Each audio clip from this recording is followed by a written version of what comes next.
Good morning बच्चों, कैसे आप लोग? बढ़िया। हाँ सर, सब बढ़िया।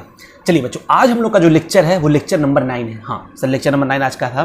तो बच्चों अब हम लोग क्या आज देखने वाले हैं इस लेक्चर में, ठीक है ना। हमने बताया था आपको जो अकाउंटिंग प्रिंसिपल्स थे, अकाउंटिंग प्रिंसिपल को मैंने 2 पार्ट में डिवाइड किया था, आपको याद होगा शायद।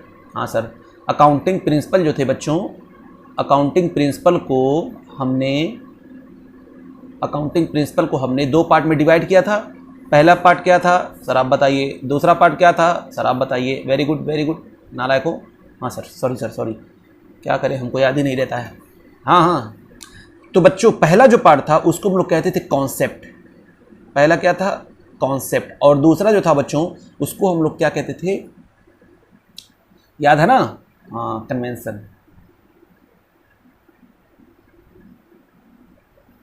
जो थे। अच्छा, कॉन्सेप्ट किसको कहते हैं बच्चों? सर कॉन्सेप्ट ना, जो मेंटल आइडिया या और general idea for something. Concept का मतलब होता है, या आप इसको कहिए basic idea for something.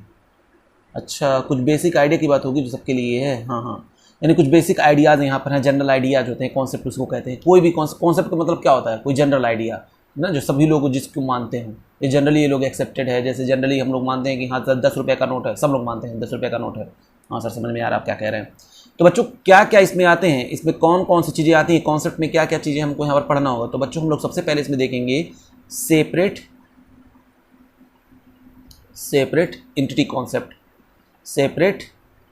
Entity concept. अच्छा सर, अच्छा दूसरा जो हम लोग देखेंगे बच्चों वो गोइंग कंसर्न कॉन्सेप्ट। अच्छा, तीसरा जो हम लोग देखेंगे बच्चों वो है money measurement concept.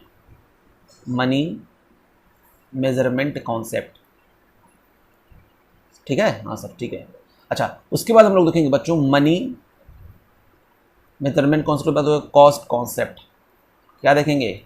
Cost concept. उसके बाद हम लोग देखेंगे डुअल एस्पेक्ट कॉन्सेप्ट। उसके बाद हम लोग क्या देखेंगे बच्चों? सर आप उसके बाद अकाउंटिंग पीरियड कॉन्सेप्ट देख लीजिए। हैं, बच्चों को आता है क्या? हाँ सर, तब क्या, अकाउंटिंग पीरियड कॉन्सेप्ट। ओ, उसके बाद क्या देखेंगे सर? उसके बाद हम लोग देखेंगे बच्चों पीरियोडिक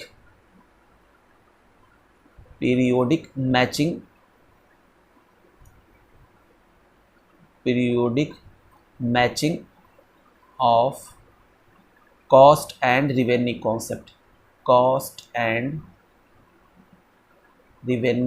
कॉन्सेप्ट। सर ये तो बहुत बड़ा है, छोड़ो, उससे क्या होता है नालायक। हाँ सर, ये भी बात सही है। उसके बाद हम लोग देखेंगे रियलाइजेशन कॉन्सेप्ट।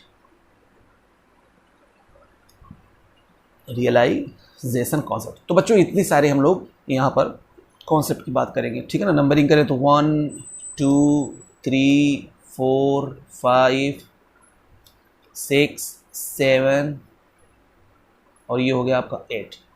हाँ सर, इतना हो गया। अब आप क्या बताने वाले हैं? तो मैंने कहा बच्चों अब हम लोग बात करेंगे कन्वेंशंस की, कौन कौन सी चीज़ें होती हैं इसमें, ठीक है ना। हाँ सर बताइए।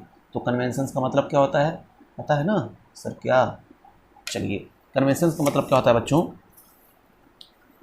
कि रूल्स एंड प्रैक्टिकल। इसका मतलब क्या होता है? कन्वेंशंस का मतलब रूल्स एंड प्रैक्टिकल्स, ठीक है ना। रूल्स क्या होता है? जो हमको मानने ही है, ठीक है ना। और प्रैक्टिकल्स मतलब जो हम लोग करते हैं उस पर, यानी कोई पार्टिकुलर्स बोल सकते हैं क्या एग्जांपल में, ताकि आपको समझ में आए। कह सकते हैं पार्टिकुलर क्लास ऑफ प्रॉब्लम, किसी पार्टिकुलर क्लास ऑफ प्रॉब्लम की हम लोग उसके रूल्स, उसके प्रैक्टिकल, ठीक है ना। यही सब हम लोग देखने वाले हैं। एक बार अभी डिटेल में चर्चा करेंगे बच्चों, अभी बस मैं लिख रहा हूँ, उनको पढ़ना क्या क्या है। अच्छा सर, क्या क्या आप पढ़ेंगे? उसके बाद पहला हम बात करेंगे इसमें क्या होगा बच्चों, नंबर 1 इसमें होगा कन्वेंशंस ऑफ कन्वेंशंस ऑफ क्या, कन्वेंशंस ऑफ कंजर्वेटिज्म, कंजर्वेटिज्म, ठीक है ना, ये प्रथाएं चली आती हैं बच्चों। Convention of full disclosure, full disclosure, अच्छा, उसके बाद convention of consistency, conventions of consistency, अच्छा, उसके बाद क्या है बच्चों, कन्वेंशंस ऑफ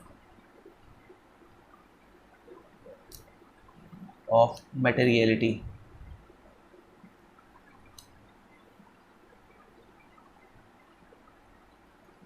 ठीक है ना। तो ये 4 प्रथाएं हैं जिसके बारे में हम लोग चर्चा करने वाले हैं। तो आज की जो क्लास होगी हम लोग बात करेंगे किसकी, हम बात करेंगे बच्चों 3 को किसी उठाएंगे और उसके बारे में हम लोग चर्चा करेंगे, ठीक है ना, 3 या 4 जितना भी हो सकेगा क्लास में। तो हम लोग पहले बात करेंगे किसकी बच्चों, सेपरेट एंटिटी कॉन्सेप्ट। बच्चों हम लोग बात करते हैं बिजनेस एंटिटी कॉन्सेप्ट की, किसकी बात करें, बिजनेस एंटिटी कॉन्सेप्ट, बहुत ही ज़्यादा इंटरेस्टिंग है। चलो इसको हम लोग समझते कैसे हैं, पहले एक ग्राफ के थ्रू। ये है बिजनेस, ये कौन है बच्चों, सर ये बिजनेस है। अच्छा, बिजनेस का नेचर कुछ भी हो सकता है, ये सोल प्रोप्राइटरशिप फर्म हो सकता है, हाँ सर, सोल प्रोप्राइटरशिप फर्म हो सकता है। क्या हो सकता है ये बिजनेस का नेचर, पार्टनरशिप फर्म हो सकता है, यानी जो बिजनेस जहाँ पर कई लोग काम करते हैं, कई लोग मिल करके काम करते हैं एक एग्रीड प्रॉफिट शेयरिंग रेशियो में, उसको हम लोग क्या कहेंगे, पार्टनरशिप फर्म, उस बिजनेस का नाम है, उस बिजनेस का नाम है। और या तो क्या हो सकता है, कंपनी हो सकती है, ठीक है ना। तो मैंने कहा बिजनेस का नाम कुछ भी हो बच्चों, ये हमेशा अपने जो ओनर होता है, ओनर कौन होता है, जो बिजनेस में पैसा इन्वेस्ट करता है, ठीक है ना। ओनर कौन होता है, जो बिजनेस में पैसा इन्वेस्ट करता है, ठीक है ना। इसको हम लोग इन्वेस्टर भी कह सकते हैं, या ओनर मतलब जो फर्स्ट टाइम जो बिजनेस को स्टार्ट करता है, ठीक है ना। तो बच्चों आप ये देखिए, ये बंदा इसमें क्या दे रहा है, पैसा दे रहा है, इसमें क्या दे रहा है, पैसा दे रहा है, ठीक है ना, पैसा लगा रहा है बिजनेस में। तो आप ये बताइए, सच बताइए, ये जो पैसा दे रहा है इसको हमने क्या कहा, जो यहां पर बिजनेस ने क्या कहा, इसको कैपिटल, ठीक है ना। और ये कौन है, ये तो ओनर है।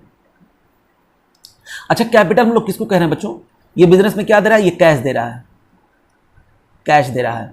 तो एक बात बताइए, बिजनेस में पैसा लगाया तो कैश तो एसेट्स है ना, कैश तो एसेट्स है ना, तो हम लोग कैपिटल किसको कह रहे हैं, कैपिटल किसको कह रहे हैं। तो मैंने बताया था बच्चों, आप लोग याद करिए कि जब बिजनेसमैन, क्योंकि बिजनेस के ऊपर जो होता है यह एक जो सामने वाला, बोथ आर सेपरेट एंटिटी, दोनों ही अलग अलग हैं। तब जब दोनों अलग अलग हैं तो कोई बंदा अगर दे रहा है, वो चाहे कोई भी हो, चाहे वो इंटरनल वाला हो चाहे एक्सटर्नल वाला हो, ये बिजनेसमैन है यानी बिजनेस का पापा ये भी दे रहा है, तो क्या हुआ, इसकी पहचान अलग है और इसकी पहचान अलग है। तो ये जब दे रहा है इसको पैसा, तो इस पैसे को ये बिजनेस क्या कह रहा है, कैपिटल कह रहा है। कैपिटल का मतलब सर इसके पास पैसा आया, तो पैसा तो एसेट्स होता है ना, पैसा तो क्या होता है, एसेट्स होता है। मैंने कहा बिल्कुल सही बच्चों, वो तो एसेट्स है, लेकिन हम कैपिटल किसको कह रहे हैं, तो मैं कैपिटल किसको कह रहा हूं बेटा, हम लोग कैपिटल कह रहे हैं इस ओनर को, यानी ओनर को हम लोग क्या कह रहे हैं, कैपिटल। मतलब क्या है इसका, यानी ओनर को, इसका नाम मोहन है, मान लीजिए मोहन है, तो मोहन ना कह करके रिस्पेक्ट से इसको क्या कह रहा है, वो कैपिटल। तो जब एक बंदा है तो कैपिटल, एक से ज्यादा होंगे तो ए कैपिटल बी कैपिटल, मतलब एक लोग बिजनेस स्टार्ट करें तो सिर्फ कैपिटल कह रहे हैं, अगर 2 3 4 लोग करते तो ए कैपिटल, बी कैपिटल, सी कैपिटल, ऐसे हम लोग करते। तो पता ये चला बच्चों कि कैश तो वो तो दे रहा है, वो तो एसेट्स है। तो जो पैसा जो हम लोग कैपिटल किसको कहते हैं, कैपिटल उसको कहते हैं। कैपिटल कहते हैं किसको, सर कैपिटल हम लोग बिजनेसमैन को ही कहते हैं। क्यों कहते हैं, क्योंकि उतना रिस्पॉन्सिबिलिटी जितना ये बिजनेस में दे रहा है, वो बिजनेस को वापस करने की वो पैसे की इसकी रिस्पॉन्सिबिलिटी है, ठीक है ना। इसीलिए कैपिटल जो होता है बच्चों इंटरनल लायबिलिटी होती है। हाँ सर, ये बात तो आपकी समझ में आ गई, कैपिटल क्या होता है, इंटरनल लायबिलिटी होती है। उसी तरीके से मान लीजिए अगर कोई और बंदा देता, ये मान लीजिए सोहन है, ये सोहन है, सोहन अगर बिजनेस को देता तो तब भी इसके पास कैश आता, कैश इज एसेट्स, कैश आता। लेकिन ये दे कौन रहा है, सोहन दे रहा है, तो अब उसको कैपिटल ना कह करके उसको क्या कहेगा, सिर्फ लायबिलिटी कहेगा, और उसका नाम लिखेगा। इसका नाम क्या लिख देगा, इसका नाम लिख देगा सोहन। क्या लिख देगा, सोहन। अच्छा ये बात है, यानी बिजनेसमैन को छोड़ करके कोई भी अगर देगा तो उसको उसके नाम से याद रखेंगे। हाँ बच्चों, जो बिजनेस को छोड़ करके कोई और देगा तो उसको नाम से याद रखेंगे, क्योंकि ये बिजनेस का पापा है, इसलिए रिस्पेक्ट से इसको क्या कहता है, बिजनेस कैपिटल। ओ यानी ये इन्वेस्टर जो बिजनेस को स्टार्ट करता है उसको हम लोग कैपिटल कहते हैं। हाँ, क्यों कैपिटल कहते हैं? क्योंकि इस बंदे को जितना ये देगा, लैंड, बिल्डिंग, प्लांट, मशीनरी, कुछ भी अगर देगा तो बिजनेस उन सब चीजों की वैल्यू को जोड़ करके उसको देने, इस बिजनेस को इसे देने की रिस्पॉन्सिबिलिटी बनती है। ठीक है ना, यानी ये क्लेम कर सकता है जो जो चीजें बिजनेस को दिया है। ठीक है ना, बिजनेसमैन जो होता है वो सारी चीजों को क्या कर सकता है, क्लेम कर सकता है कि भैया मैंने आपको इतना चीजें दिया है। तो इसीलिए बिजनेस इसको प्यार से लायबिलिटी ना कह करके इसको प्यार से क्या बोलता है, कैपिटल। क्यों? क्योंकि ये बिजनेसमैन है। ठीक है ना, तो बिजनेसमैन को इसका नाम इसके नाम से ना याद रख करके क्या कहेगा, कैपिटल कहेगा। वो बात समझ में आ गई बच्चों। तो ऐसा हो क्यों रहा है, ऐसा क्यों हो रहा है? क्योंकि दोनों क्या है, सेपरेट एंटिटी हैं, तभी ना ये क्लेम पर कर पा रहा है। अगर ऐसा ना होता तो ये क्लेम नहीं कर पाता। ओ ये बात है, बोथ आर सेपरेट एंटिटी, दोनों ही अलग अलग हैं, दोनों की पहचान क्या है, अलग अलग है। अच्छा, तो आप इसके बारे में कुछ आप लिखवा देते तो हम लोग को अच्छा लगता। तो मैंने कहा चलो बच्चों, बच्चे बहुत अच्छे होते हैं। हाँ सब लोग बहुत अच्छे हैं, बचपन से ही अच्छे हैं। देखो कहा गया इन अकाउंटिंग में हमेशा याद रखना बच्चों, इन अकाउंटिंग क्या, in accounting business is considered to be separate entity form, to be separate entity. अभी मैं सब समझा चुका हूं, बस इंग्लिश में हम लिख रहे हैं। ठीक है ना, हाँ sir, separate entity form, because वो था क्या थे, दोनों अलग अलग थे। हाँ किससे, तो बिजनेस एंटिटी जो है क्या है, सेपरेट एंटिटी है। क्या है वो, ये सेपरेट एंटिटी है फ्रॉम किससे किससे किससे, फ्रॉम द प्रोप्राइटर, यानी दोनों को कभी एक मत मानना। अच्छा सर, प्रोप्राइटर, ओ प्रोप्राइटर कहिए या प्रोप्राइटर्स कहिए, यानी एक बंदा होगा तो एक बंदे को हम लोग को कैपिटल कहेंगे, और कई बंदे होंगे तो A's capital, B's capital, C's capital हम लोग कहेंगे। ठीक है ना, हाँ सर। अच्छा कहा गया बच्चों, और दूसरी बात क्या कहा गया कि the concept of separate entity concept, यानी this concept applicable to all forms of business, applicable to all forms of business. Oh forms of business organisation, business organisation, ये बात है। हाँ अच्छा ही सर, और मैं आपको एग्जांपल देता हूं, कुछ एग्जांपल। वो कहा गया बच्चों कि in case of partnership, in case of partnership form या पार्टनरशिप बिजनेस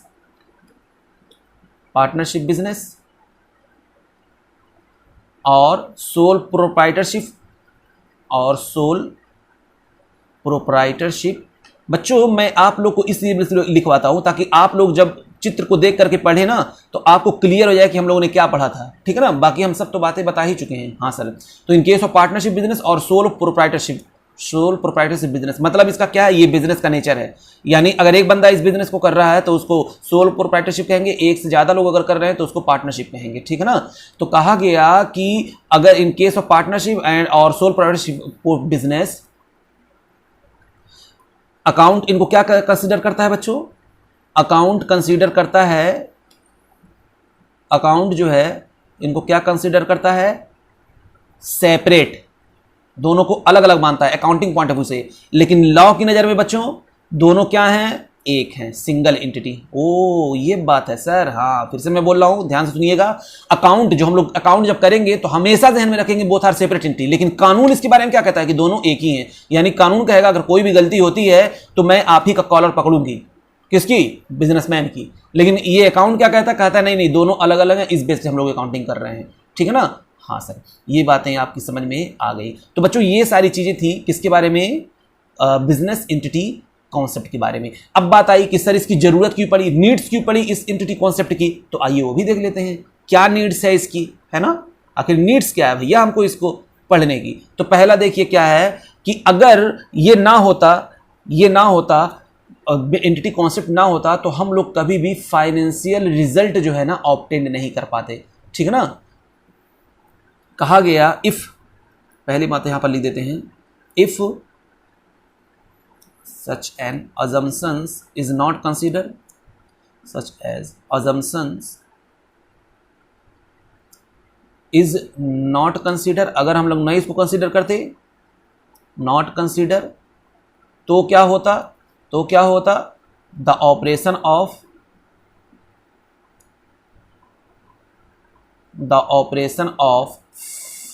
financial result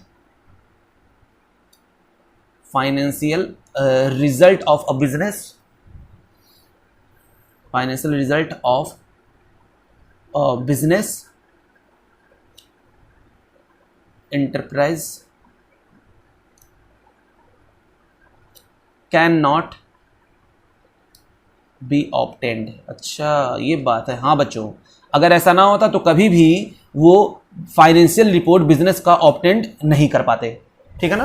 हाँ सर, ये बात तो आपको समझ में आ गई, क्योंकि दोनों सेपरेट हैं, इसी वजह से तो ये बिजनेस अपना सारा प्रॉफिट एंड लॉस कैलकुलेट कर पाता है, बिजनेस का पोजीशन जान पाता है, क्योंकि दोनों को क्या ट्रीट किया गया, अलग अलग ट्रीट किया गया। अच्छा सर, और कुछ बताइए इसके बारे में। तो मैंने कहा चलो बच्चों के सामने सर की एक ना चली। दूसरा क्या हम कह सकते हैं, वेरी डिफिकल्ट, बहुत ज़्यादा डिफिकल्ट होता। क्या डिफिकल्ट होता बच्चों, वेरी डिफिकल्ट, क्या क्या क्या, टू डिस्टिंग्विश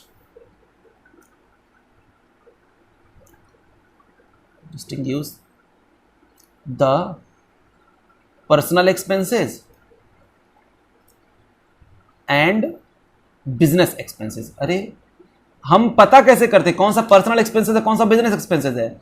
अगर दोनों एक ही होते तो जो भी करता कहता अरे सब, जब दोनों मिलकर के एक ही है तो कोई बिजनेस का खर्चा उसका पर्सनल का खर्चा सब एक ही मान लेता है कि नहीं। कहता मैं बीवी के लिए साड़ी ले जा रहा हूँ, ये भी बिजनेस का खर्चा है, मैं अपने लिए कुछ खरीद रहा हूँ, ये भी बिजनेस का खर्चा है ना। दोनों को क्या मान लेता, वो इकट्ठा एक ही मान लेता। अच्छा, तो ठीक है ना बच्चों, ये दो चीज़ें हम आपको याद रखनी है कि इसकी नीड्स क्यों थी, क्योंकि अगर फाइनेंशियल रिपोर्ट हम लोग क्या नहीं करते, सही उस इंटरप्राइजेस का फाइनेंशियल रिपोर्ट ऑब्टेन नहीं कर पाते। दूसरी बात, हम लोग क्या बहुत ज़्यादा दिक्कत होती है हमको पर्सनल एक्सपेंसेस और बिजनेस एक्सपेंसेस को डिस्टिंग्विश करने में, यानी दोनों को पहचानने में बहुत ज़्यादा ही हमको दिक्कत होती है। तो बच्चों ये था आपका business entity concept. I hope तो आपको समझ में आया होगा, सिंपल सा फंडा, एक लाइन की बात। बिजनेस एंटिटी कॉन्सेप्ट का मतलब क्या होता है कि बिजनेस जो होता है वो अपने ओनर से अलग होता है, ठीक है ना। वो ओनर से अलग होता है और दोनों ही क्या है, एक दूसरे से अलग है। सारे के सारे जो ट्रांजेक्शन होते हैं हम लोग किसके पॉइंट ऑफ व्यू से करते हैं, बिजनेस के पॉइंट ऑफ व्यू से करते हैं। जो भी लेन देन करेगा बिजनेस अपने नाम से करेगा, जो भी एक्सपेंसेस रिकॉर्ड करेगा वो अपना करेगा, ठीक है ना। हाँ सर, बात तो समझ में आ रही है। चलिए बच्चों, अब अगला हम लोग देखते हैं, अगला टॉपिक।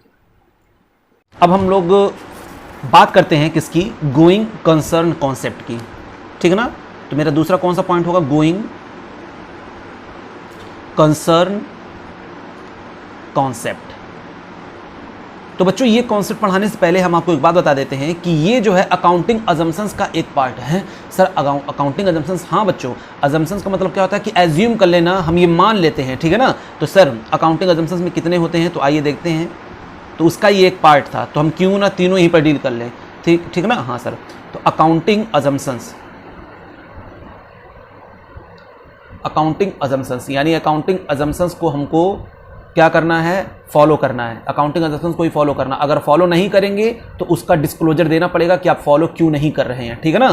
तो फॉलो कर रहे हैं तो कोई बात नहीं, अगर फॉलो इस अजम्पशंस को हम नहीं कर रहे हैं तो हमको इसका डिस्क्लोजर देना पड़ेगा कि आप इसको फॉलो क्यों नहीं कर रहे हैं, और अगर इसको नहीं फॉलो कर रहे हैं तो आप क्या चीज़ फॉलो कर रहे हैं। तो सर पहले बताइए अकाउंटिंग अजम्पशंस है क्या। तो आइए देखते हैं बच्चों, अकाउंटिंग अजम्पशंस में 3 चीज़ें होती हैं, ठीक है ना। तो हम कहेंगे क्या इसको, फंडामेंटल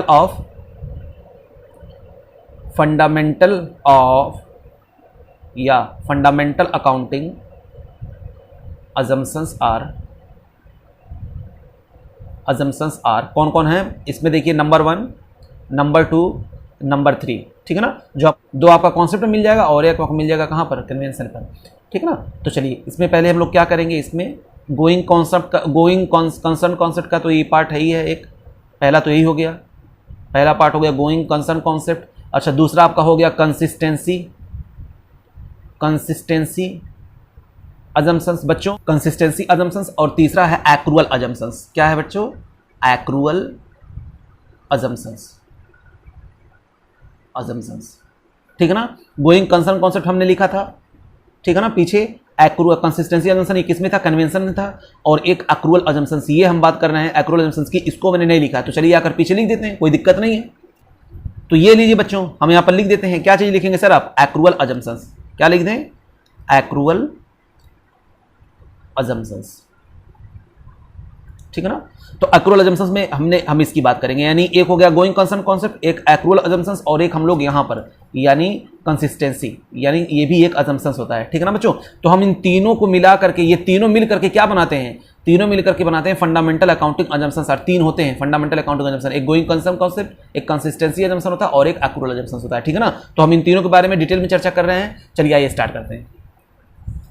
तो बच्चों हम बात करेंगे सबसे पहले किसकी, गोइंग कंसर्न कॉन्सेप्ट की। किसकी बात करेंगे आप, गोइंग कंसर्न कॉन्सेप्ट की। तो सर ये है क्या, गोइंग कंसर्न कॉन्सेप्ट है क्या? मैंने कहा बच्चों, पूछा भी तो क्या पूछा, गोइंग कंसर्न कॉन्सेप्ट जैसे ये बिजनेस है। हाँ, तो बच्चों जो बिजनेस का जो अकाउंटेंट यानी हम लोग जो होते हैं ना, क्योंकि हम लोग बिजनेस के पॉइंट ऑफ व्यू से काम करते हैं, तो आप अपने आप को समझिए या बिजनेस को समझिए। ये क्या कहता है कि हम कोई भी बिजनेस जब करेंगे ना, कोई भी बिजनेस करेंगे, ये सोचता है बिजनेस, कह रहा है हम कोई भी बिजनेस करेंगे,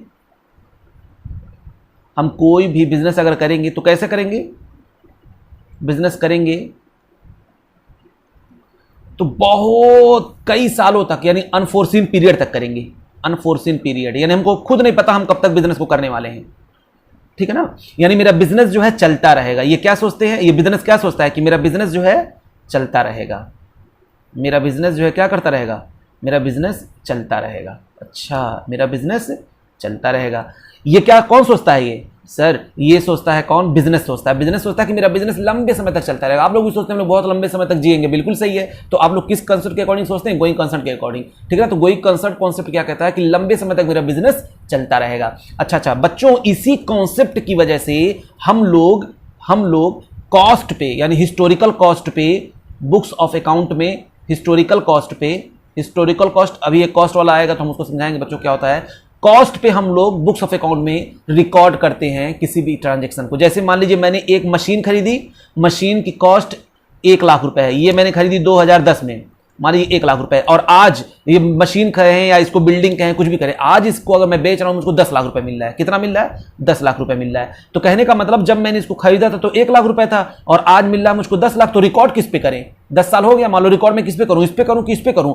तो कहा गया कि गोइंग कंसर्न कॉन्सेप्ट जो है अप्लाई करते हैं तो हम लोग हमेशा किस पे करेंगे रिकॉर्ड, उसको हिस्टोरिकल कॉस्ट रिकॉर्ड करेंगे। सर मान लीजिए अगर गोइंग कंसर्न कॉन्सेप्ट हम लोग नहीं करने वाले, नहीं हम लोग लेने वाले, गोइंग कंसर्न कॉन्सेप्ट का अजम्पशन हम लोग नहीं लेकर के चलने वाले, तब बच्चों अगर आप, मैं यहां पर लिख देता हूं, अगर आप गोइंग कंसर्न कॉन्सेप्ट लेकर के चल रहे हैं तो आप जब भी रिकॉर्ड करेंगे, कोई भी एसेट्स को जब रिकॉर्ड करेंगे तो आप उसको हिस्टोरिकल कॉस्ट पे रिकॉर्ड करेंगे।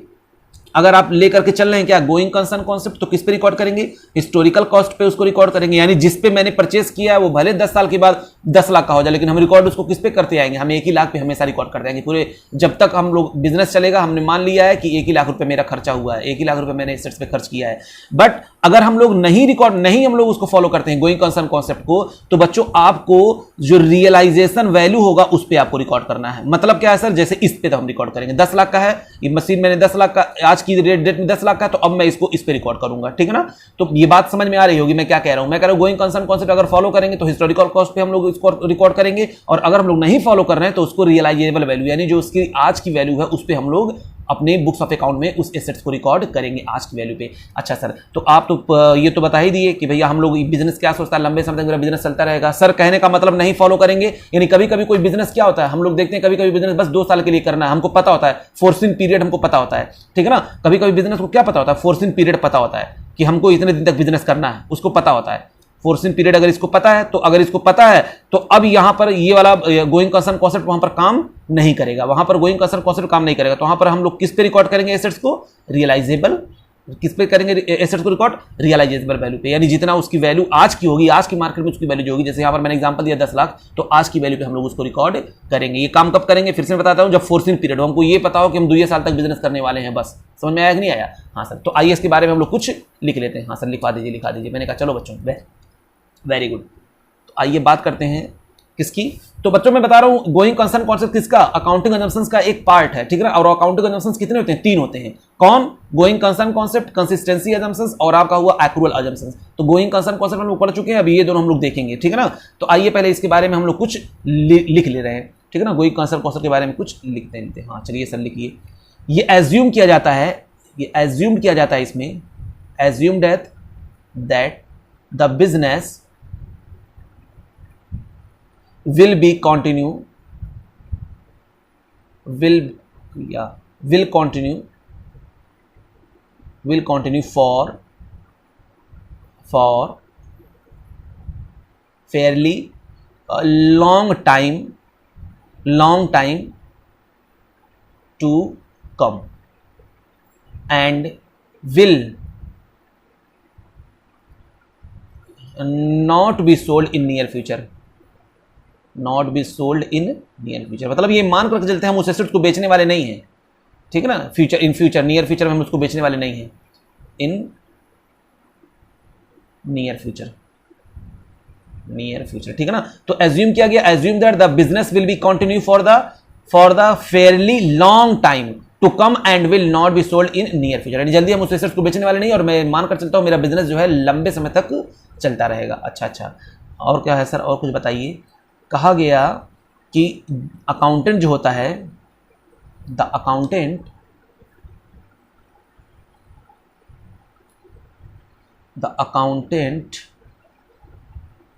while valuing the assets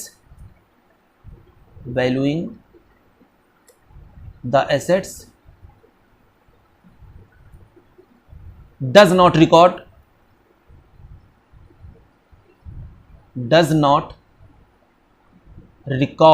them at selling price of assets। अभी मैंने थोड़ी देर पहले आपको बताया है कि हम लोग जब इसी बेस पे जो है हम लोग उसको कॉस्ट, या यहाँ पर मैंने बताया आपको कि हम लोग कॉस्ट पे रिकॉर्ड करते हैं ना कि उसकी सेलिंग प्राइस पे रिकॉर्ड करते हैं, रियलाइजेबल वैल्यू पे सेल करते हैं, ठीक है ना। तो सेलिंग प्राइस ऑफ एसेट्स, ठीक है ना, does not record them at selling price of assets, यानी जो अकाउंटेंट होता है वो इसी अजम्पशंस के बेस पे उस एसेट्स को किस बेस पे रिकॉर्ड करता है, वो कॉस्ट बेस पे रिकॉर्ड करता है, ना कि सेलिंग प्राइस पे, ठीक है। तो कहा गया record on cost price based, ठीक है ना, वो रिकॉर्ड करता है किस पे, कॉस्ट प्राइस बेस पर। अच्छा, ये बात तो समझ में आ गई सर। बच्चों और एक बात हम समझ लेते हैं इसके बारे में, क्या हम लोग इसी की वजह से डेप्रिसिएशन चार्ज करते हैं, ठीक है ना, हम लोग इसी गोइंग कंसर्न्स की वजह से डेप्रिसिएशन हम लोग चार्ज करते हैं, depreciation charged on the basis of going concern concept। मतलब ये हम मान कर चलते हैं मेरा बिजनेस जो है लंबे समय तक चलता रहेगा, कितने समय तक, 10 साल 15 साल 20 साल, उसी के बेस पे हम लोग डेप्रिसिएशन चार्ज करते हैं। सर डेप्रिसिएशन क्या होता है बच्चों, हम इसके बारे में चर्चा करेंगे। अभी एग्जांपल के लिए थोड़ा समझ लीजिए, 1 लाख का मैंने कोई एसेट्स खरीदा या 10 लाख का मैंने खरीदा, 1 साल बाद उसकी वैल्यू हो जाएगी कितना, 9 लाख रुपए। कितना हो जाएगी, 9 लाख रुपए। 1 साल बाद उसकी वैल्यू आपकी हो जाएगी कितनी, 9 लाख रुपए। तो बच्चों 10 लाख का मैंने कोई एसेट्स लिया, 10 लाख का एसेट्स बच्चों हम लोग उसको अब कितने पे रिकॉर्ड करने वाले हैं, 1 साल के बाद उसकी वैल्यू कम होगी 1 लाख। तो 1 लाख जो कम हुई उसको क्या कहते हैं, डेप्रिसिएशन। तो डेप्रिसिएशन जो हम लोग हर साल 1-1 लाख लगाएंगे, वो किस बेस पे लगाएंगे, डेप्रिसिएशन मतलब मेरे एसेट्स की वैल्यू कम हो गई, इसको हम लोग एक्सपेंसेस मानते हैं, इसीलिए प्रॉफिट एंड लॉस अकाउंट के डेबिट में आता है। हम इसके बारे में डिटेल में चर्चा करने वाले बेटा, इसके बारे में चैप्टर 1 है पूरा, ठीक है। तो खैर सिंपल सा फंडा, डेप्रिसिएशन जो है हम लोग इसी के बेस की वजह से हम लोग डेप्रिसिएशन चार्ज करते हैं। हाँ सर, ये बात तो समझ में आ गई। चलिए आगे देखते हैं थोड़ा। चलिए बच्चों अब हम लोग बात करते हैं किसकी, दूसरे वाले की, कंसिस्टेंसी कॉन्सेप्ट। क्या था, कंसिस्टेंसी अजम्पशंस। ये अजम्पशंस क्या कहता है बच्चों, यानी हमने जो बिजनेस है, बिजनेस ने अगर कोई मेथड अडॉप्ट किया, जैसे डेप्रिसिएशन लगाने का मेथड होता है, कौन से मेथड से लगाएंगे, एसएलएम मेथड से लगाएंगे, डब्ल्यूडीवी मेथड से लगाएंगे। तो जो मेथड इस बिजनेस ने अडॉप्ट किया वो हमेशा हर साल, यानी पहले साल, दूसरे साल, तीसरे साल, जिस मेथड से वो कर रहा है अकाउंटिंग, जिस मेथड से वो रिकॉर्ड कर रहा है डेप्रिसिएशन को, जिस मेथड से वो कैलकुलेट कर रहा है डेप्रिसिएशन को, वो हर साल वही लगता जाएगा, हर साल सेम मेथड लगता जाएगा। ये कौन सा कॉन्सेप्ट हमको बताता है, कंसिस्टेंसी कॉन्सेप्ट बताता है हमको, ठीक है ना बच्चों। हाँ सर, जैसे हम बात करते हैं, यानी ये अनचेंज होगा, ये क्या होगा, रिमेन अनचेंज्ड। रिमेन क्या होगा, ये अनचेंज्ड। इसी कॉन्सेप्ट के अकॉर्डिंग वो हमेशा क्या रहेगा, एक ही तरीके से रहेगा, ठीक है ना। जैसे मान लीजिए हम एक एग्जांपल लेते हैं कि बिजनेस है, बिजनेस जो होता है, जो माल साल के आखिरी दिन बच जाता है ना, जो स्टॉक इसके पास बच जाता है, वो क्या करता है, वो रिकॉर्ड करता है। क्या रिकॉर्ड करता है कि वो मार्केट प्राइस उस कॉस्ट की कितनी है, मान लीजिए 10 रुपए है और मार्केट प्राइस 10 रुपए है और उसकी कॉस्ट जितने का वो स्टॉक है वो है 8 रुपए। तो विच एवर इज लेस किस पे रिकॉर्ड करेंगे, विच एवर इज लेस किस पे रिकॉर्ड करेंगे, तो सर 8 रुपए पे रिकॉर्ड करना है, क्योंकि हमेशा याद रखिएगा कम पे हमेशा रिकॉर्ड करते हैं। तो ये 8 रुपए पे हम लोग क्या करेंगे, हमेशा इसी को फॉलो करेंगे। इसी को हम लोग हर साल जो है स्टॉक को वैल्यू करेंगे, कॉस्ट और market price which ever is less, तो जो दोनों में से जो कम होगा हम उसी को फॉलो करेंगे, ठीक है ना। विच एवर इज लेस, तो हमने कहा इसको ये लेस है तो इसलिए मैंने इसको किया, अगर ये होता तो मैं इसको करता, मार्केट प्राइस को करता।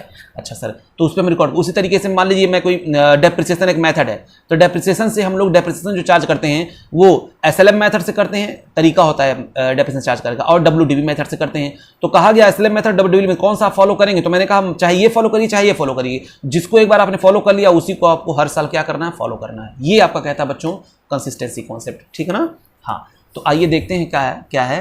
तो इसमें हम लोग पहली बात क्या लिखेंगे कि अकाउंटिंग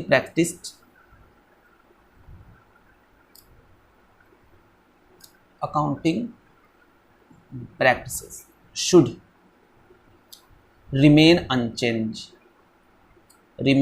अनचेंज। ये हमेशा क्या रहेगा, अनचेंज, यानी चेंज होने वाला नहीं है। From one period to another, शुरू से लेकर के आखिरी तक देखिए वही सेम हम लोग क्या कर रहे थे, टेक्निक फॉलो कर रहे थे। अच्छा,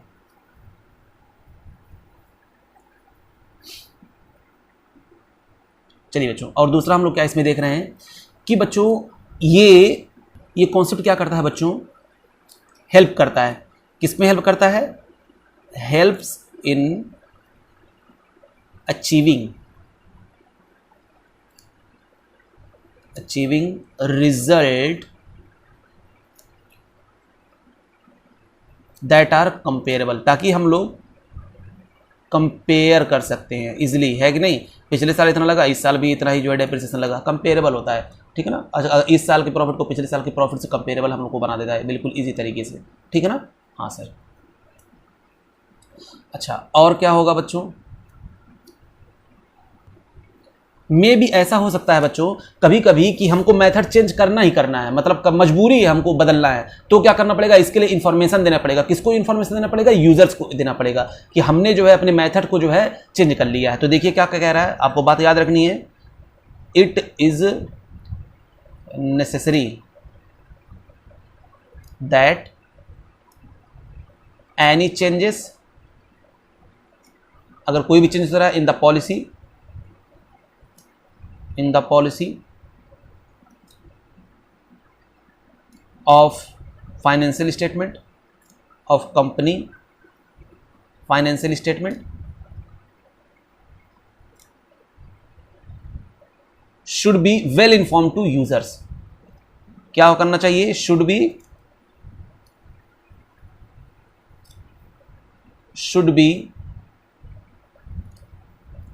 वेल इन्फॉर्म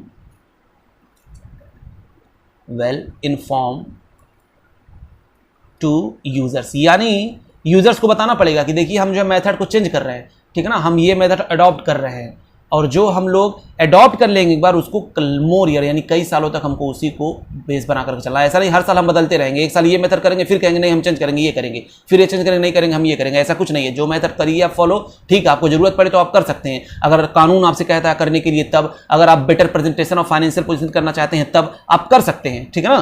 तो आप इस चीज को ऐसा नहीं कि नहीं कर सकते, कानून अगर कहे कि आप चेंज करिए तो आपको करना पड़ेगा, तब आप करेंगे, ठीक है। लेकिन इसके बारे में भी आपको यूजर्स को इन्फॉर्मेशन देना पड़ेगा। या तो आप चाहते हैं better presentation of financial position of the business, आप चाहते हैं अच्छी तरीके से और प्रेजेंट हो जाएगा मेरा फाइनेंशियल पोजीशन, यानी ट्रायल जो बैलेंस शीट होता है, ठीक है ना, उसको अच्छी तरीके से प्रेजेंट करना चाहते हैं तो उसके लिए भी आप चेंज कर सकते हैं, कानून इसकी आपको इजाजत देता है। लेकिन वो एक स्पेसिफिक वक्त जरूरत हो तो, बहुत इमरजेंसी हो तो, वरना आप चेंज नहीं कर सकते हैं, ये बात याद रखिएगा। तो अगर चेंज करेंगे तो उसको यूजर्स को क्या करना पड़ेगा, इन्फॉर्मेशन देना पड़ेगा। हाँ सर, चलिए वेरी गुड, आगे देखते हैं। चलिए बच्चों, अगला हम लोग देखते हैं, उसी में क्या था, थर्ड वाला, accrual accrual assumptions. Accrual assumptions बच्चों, बिजनेस जो होता है वो किसी भी एक्सपेंसेस या इनकम को, क्या कहा मैंने, कोई भी expenses include losses, expenses include losses और इनकम इंक्लूड गेन, ठीक है ना, इन चीजों को वो रिकॉर्ड करेगा। वो क्या करेगा, रिकॉर्ड करेगा, ठीक है। या तो ये कैश में रिसीव हुआ हो, या तो ये ट्रांजैक्शन कैश में हुआ हो, या तो इससे ट्रांजैक्शन क्या हुआ हो, उधार यानी क्रेडिट पे हुआ हो। तो एक्रूअल अजम्पशंस क्या कहता है, हम हर ट्रांजैक्शन को रिकॉर्ड करेंगे, चाहे वो कैश में हो चाहे वो क्रेडिट पे हो, ठीक है ना। यानी हम लोग सारे ट्रांजैक्शन को रिकॉर्ड करेंगे बच्चे, इसी वजह से हमारा प्रॉफिट सही आता है। वरना अगर हम लोग कैश पे सिर्फ रिकॉर्ड करना, कैश बेसिस पे अकाउंटिंग करना शुरू कर दिए तो हमने तो उधार में भी तो माल बेचा है, वहां से भी तो मैंने प्रॉफिट अर्न किया, आज नहीं तो कल मिलेगा, लेकिन मिलेगा। तो कहा गया कि हम लोग अकाउंटिंग जो करते हैं इस बेस पे करते हैं कि आज नहीं तो कल मिलेगा ही मिलेगा, तो हम कैश ट्रांजैक्शन को भी रिकॉर्ड करेंगे और क्रेडिट ट्रांजैक्शन को भी हम लोग इसको भी हम लोग रिकॉर्ड करने वाले हैं, ठीक है ना। तो कहा गया एक्रूअल कॉन्सेप्ट क्या कहता है कि हम लोग बोथ केसेस, क्या, in both cases it should not be criteria, it should not be criteria, अच्छा, weather actual cash is received, actual cash is received or not, ठीक है ना। पहली बात, हम दोनों केसेस में रिकॉर्ड करेंगे, चाहे हम लोग कैश रिसीव किए हो चाहे ना किए हो, ठीक है ना। ऐसा हम लोग क्यों कर रहे हैं बच्चों, क्योंकि रिवेन्यू को हम लोग को रिकॉग्नाइज्ड करना है। Revenue is recognised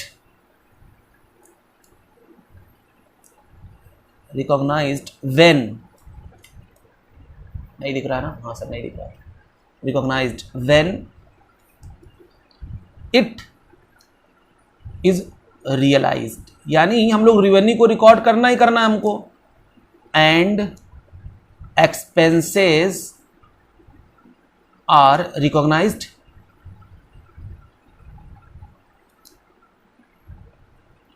in that accounting period, अभी हम बताएंगे बच्चों, in that accounting period in which they facilitate to earn the revenue, in which they facilitate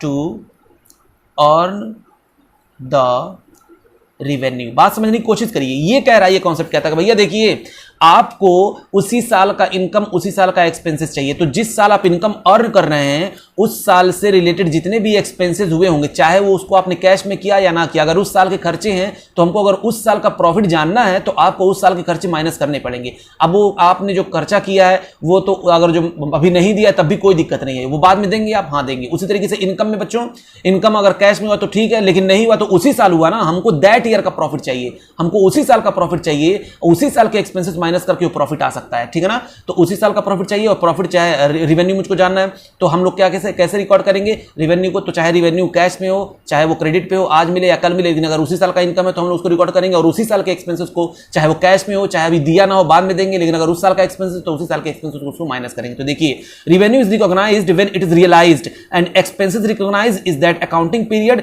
in which they facilitate to earn revenue, ठीक है ना। वो सारे के सारे खर्चे को भी हम लोग रिकॉर्ड करेंगे जो हमको रिवेन्यू में जनरेट करने में हमको हेल्प किया, मदद किया है, ठीक है ना। हाँ सर ये बात समझ में आ गई। चलिए बच्चों, तो बच्चों तब तक के लिए अभी इतना हम लोग पढ़ते हैं, ठीक है ना। हम लोगों ने एक्चुअल में अब तक 4 देख चुका है, देखने में तो लगता है सिर्फ 2 ही, लेकिन हम लोगों ने 4 देख लिया है, ठीक ना। पहला हम लोगों ने क्या देखा था, सबसे पहले याद करिए, entity concept, business and business both are separate entity, दोनों अलग अलग एक दूसरे की सेपरेट एंटिटी होते हैं। क्यों? क्योंकि वो अपने नाम से जाना जाता है, वो अपने नाम से जाना जाता है। फिर हमने क्या किस बात बताया आप लोगों को, अजम्पशंस लिए जाते हैं, यानी 3 अजम्पशंस होते थे। कौन कौन से? सबसे पहले हम लोग किसकी बात किए थे, गोइंग कंसर्न अजम्पशंस, यानी गोइंग कंसर्न कॉन्सेप्ट, और दूसरा क्या था कंसिस्टेंसी अजम्पशंस, और तीसरा क्या था, एक्रूअल अजम्पशंस। तो गोइंग कंसर्न कॉन्सेप्ट हमने क्या देखा था कि बिजनेस हमारा लंबे समय तक चलता रहेगा, उसी के बेस पे हम लोग, उसी पे कॉस्ट बेसिस पे हम लोग रिकॉर्ड करते हैं, हिस्टोरिकल कॉस्ट पे हम लोग रिकॉर्ड करते हैं। अगर गोइंग कंसर्न कॉन्सेप्ट नहीं अडॉप्ट करना है तो क्या होगा, हम लोग रियलाइजेबल वैल्यू के एसेट्स को रिकॉर्ड करेंगे। उसी तरीके से कंसिस्टेंसी कॉन्सेप्ट, एक बार जो मैंने मेथड लगा दिया वो हर साल उसी सेम मेथड से हम लोग फॉलो करते रहेंगे, वो चलता ही रहेगा। और फिर तीसरा हमने बताया एक्रूअल अजम्पशंस, हम लोग ट्रांजेक्शन को, वो अगर सेम ईयर के ट्रांजेक्शन को रिकॉर्ड करेंगे, चाहे वो कैश में हो चाहे क्रेडिट में हो, सेम ईयर का तो रिकॉर्ड करेंगे। तब तक के लिए बच्चों हम लोग नेक्स्ट लेक्चर में हम लोग इसके बारे में और चर्चा करेंगे। Thank you very much. Like करें, शेयर करें, सब्सक्राइब करें। थैंक यू बच्चों।